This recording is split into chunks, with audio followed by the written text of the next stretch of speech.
Okay, I'm speaking to Angela Degouche, the mother of Noah and Claire Degouche, about their use of the learning app Duolingo. Angela, thank you for agreeing to be interviewed today.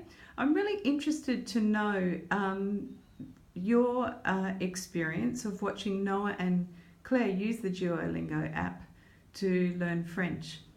Have you seen any changes in their behaviour? Yes, I certainly have seen changes in their behaviour, and it really is something that is a new behaviour.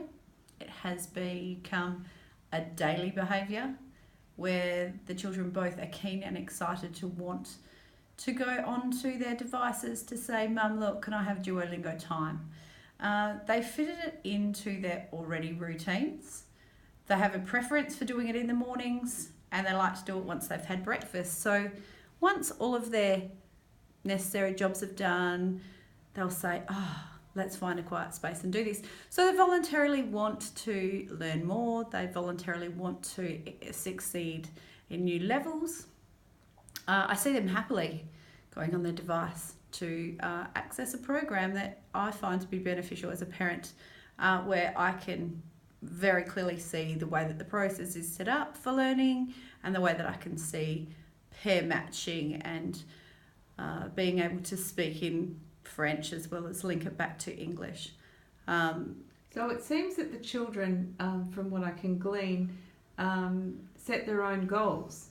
Absolutely. So within each daily session, they have what's called a certain amount of health attached to Duolingo, and they can proceed with their Duolingo lessons provided they're getting correct answers. Once they start getting answers wrong, then their health is depleted, in which case their time frame for the day is then up. The more they succeed, the more time that they get. So that's really important to them to know that if they're successful with it and if they're achieving with it, they get given more time. So that seems like it's part of the feedback and rewards loop. Absolutely.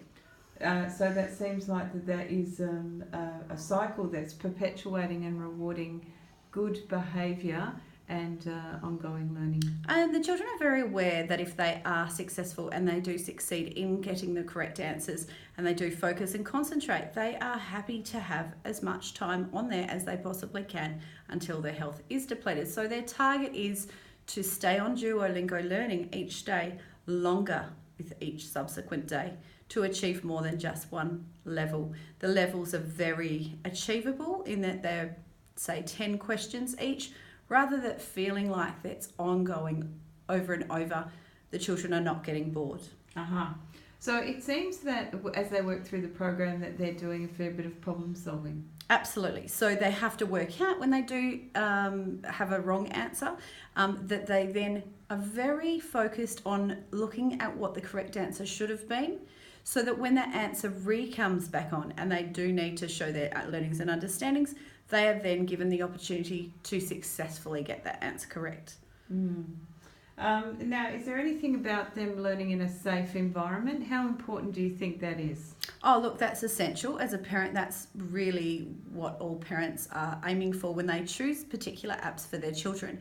The fact that you do have options of levels, that it is capped per day with health, that you can sit and very clearly over the shoulder watch. There isn't a lot of confusing extra ads popping up where children can be, exited out of those games. It is within a very predetermined structure within that program that makes me as a parent feel that they are learning within a very structured, safe app. And just finally, how would you comment on their sense of mastery and what they're learning? Look, at all levels, this is self-driven by the children.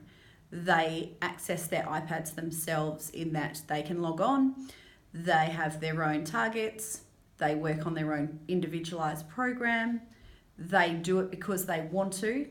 No one is saying you have to do Duolingo time, and for me, that is really important in terms of what they can access, how they access it, and that it's accessed purely from their own motivation.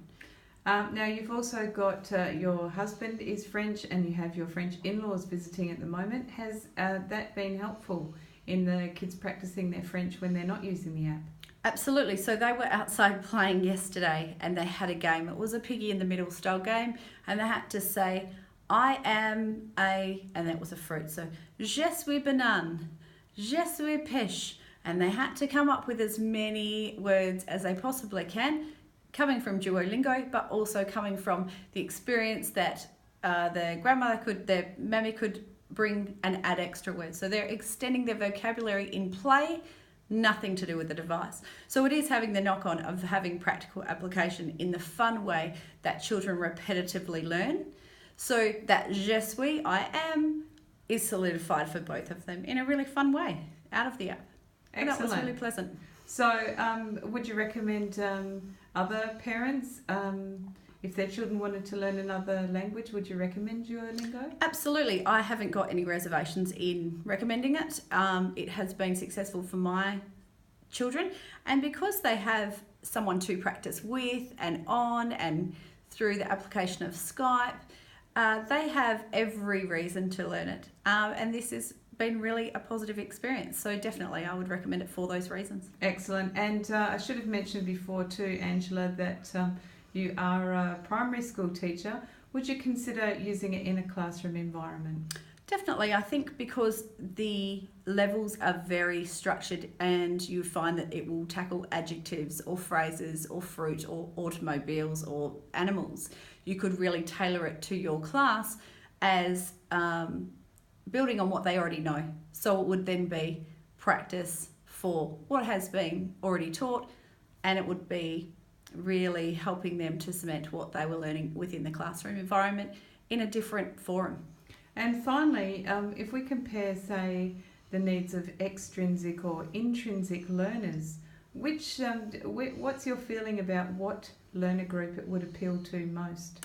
That's a very good question. I would think that for the people that are self-motivated, that don't necessarily always need that extrinsic motivation, they would still be feeling that they're progressing because it's very visually shows you that you are moving forward. So it would appeal to them. But the intrinsic learners would love all that ping, ping, ping feedback too. So I wouldn't necessarily say that it would rule out a group. I think it really does cater to both because of the way that it's set up. And achievement is very visual.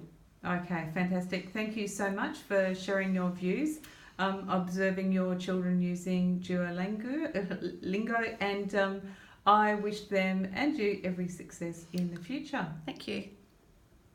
Au revoir.